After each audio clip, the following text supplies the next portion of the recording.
Accounts کے اندر ٹیٹیاں لگا رہے ہیں، وہاں بھی یہ التواؤں کے پیچھے چھپ جاتے ہیں، گواہوں کی کراس ایگزامینیشن نہیں ہو پاتی جب وکیل نہیں آتا.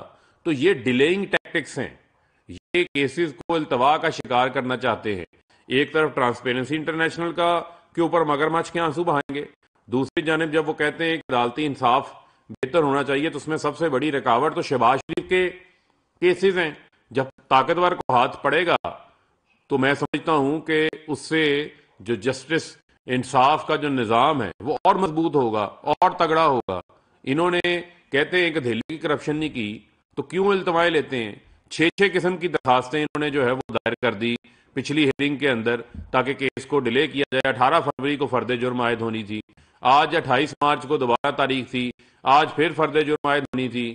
آج جو ہے وہ اعظم نذیر تارڑ صاحب نے بھی کوئی ایکسکیوز پیش کر دیا، امجد پرویز جو ہے وہ وہاں پر آ نہیں رہے. تو مجھے یہ بتائیں کہ جس نے چوری کی ہوتی ہے، جس نے کک بیکس لی ہوتی ہیں، جس نے کرپشن کی ہوتی ہے، جس نے کمیشن لی ہوتی ہے، وہ اس قسم کی التمائیں لیتا ہے، وہ اس قسم کی تاریخوں کے پیچھے چھپتا ہے، وہ کیس کو جو ہے وہ آگے نہیں چلنے دیتا. شہباز شریف، آپ کی کرپشن کا چہرہ جو ہے وہ بے نقاب ہو چکا ہوا ہے، آپ کی لوٹ مار جو ہے وہ رنگے ہاتھوں پکڑی گئی ہے.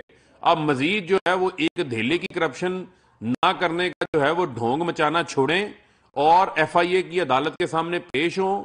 یہ جو آج ایف آئی اے نے پٹیشن دائر کی ہے عدالت کے سامنے ڈے ٹو ڈے ہیئرنگ کے حوالے سے، اس کے اندر انہوں نے تمام حوالہ جات ان کے بیان کر دیے ہیں، تمام ان کے کالے کرتوت بیان کر دیے ہیں کہ جس قسم کی یہ وارداتیں ہیں، جس قسم کا یہ مافیا ہے، اس کو سسیلین مافیا گاڈ فادر ٹھیک کہا تھا، کیونکہ یہ وہ ایسے حربے اختیار کرتے ہیں جن حربوں سے یہ ڈیلیئنگ ٹیکٹکس کرنا چاہتے ہیں، جن سے یہ تاریخوں کے پیچھے چھپنا چاہتے ہیں، یہ عدالتوں کے سامنے پیش ہونے سے کتراتے ہیں. چوری نہیں کی تو ڈے ٹو ڈے ہیئرنگ کروائے نا، لائیں اپنے ثبوت.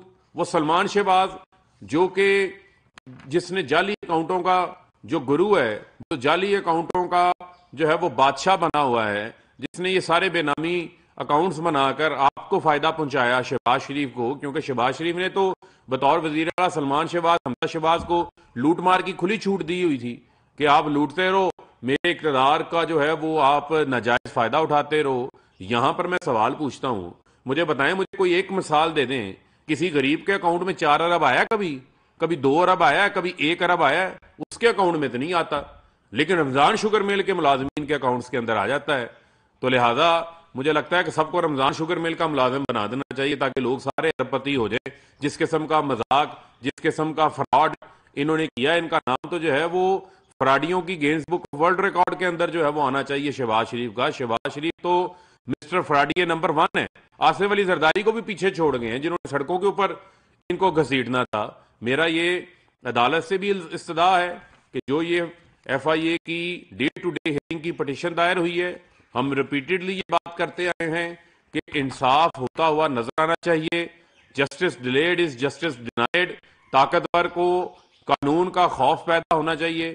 ڈے ٹو ڈے جو ہے وہ ان کے کیسز کی ہیئرنگ ہونی چاہیے تاکہ نہ یہ مقصود چپڑاسی کے پیچھے چھپ سکے، نہ یہ مسرور انور کے پیچھے چھپ سکیں. اور شہباز شریف، آپ کو ہر فورم کے اوپر مقصود چپڑاسی کا، مسرور انور کا آپ کو جو ہے وہ جواب دینا پڑے گا. جی بلاول بھٹو زرداری ایک بڑے ہم لانگ مارچ کی کوشش کرتے ہوئے اسلام آباد کی طرف گامزن ہے، اور انہوں نے 38 نکاتی چارٹر آف ڈیمانڈ بھی پیش کیا ہے. اس پر کیا کہیں؟ لیکن کسی قسم کا کوئی چارٹر آف ڈیمانڈ نہیں ہے، یہ چارٹر آف لوٹوکریسی ہے. اس کا مطلب یہ ہے کہ ان کو لوٹ مار کی اجازت دے دیں. اب بلاول کا کیا مسئلہ ہے؟ بلاول یہاں تو اپنے نانا کا یا بی بی شہید کا مشن بڑھاتے آگے سمجھ آتی، لیکن بلاول نے آتے ساتھ جو ہے وہ آصف علی زرداری کے مشن کو آگے بڑھانا شروع کر دیا. آصف علی زرداری کا مشن کیا ہے؟ پاپڑ والے اور فلودے والے کے نام کے اوپر جو ہے وہ جعلی اکاؤنٹس بناؤ، لوٹ مار کرو اور اپنے والد کی کرپشن کا تحفظ کرو.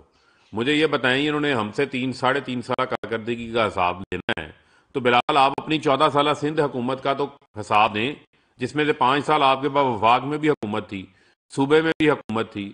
وہاں کون سی دودھ اور شہد کی نہریں آپ نے جو ہے وہ بہا دی ہیں. سندھ کا آج کسان، سندھ کا آج ہاری ان کے ظلم کے نیچے دبا ہوا ہے. آج وہاں پر مافیا راج ہے سندھ کے اندر، آج وہاں پر ذخیرہ اندوزوں کا راج ہے، آج ٹینکر مافیا کا راج ہے، آج وہاں پر گرا فروشوں کا جو مہنگائی مصنوعی کرتے ہیں ان کا راج ہے وہاں کے اوپر. 20-20 ارب روپے کی ایسے بلاول ہاؤس کے اندر انہوں نے چوہے پال رکھے ہیں جو 20-20 ارب روپے کی گندم کھا جاتے ہیں. وہ نیب نے ریکوری کر کے پیسے واپس کیے ہیں. مجھے آپ یہ بتائیں, یہ آن ریکارڈ میں چیزیں آپ کو بتا رہا ہوں. ایک عدالت نے ریمارکس دیے تھے لاڑکانہ کی ترقی کے حوالے سے کہ ڈائن بھی ساتھ گھر چھوڑ دیتی ہے. یہ ان کا سرکاری لانگ مارچ ہے جو کہ کوئک مارچ میں تبدیل ہوگا, جو کہ شارٹ مارچ کے اندر تبدیل ہوگا. ہمیں ان مارچوں سے کسی قسم کی فکر نہیں ہے.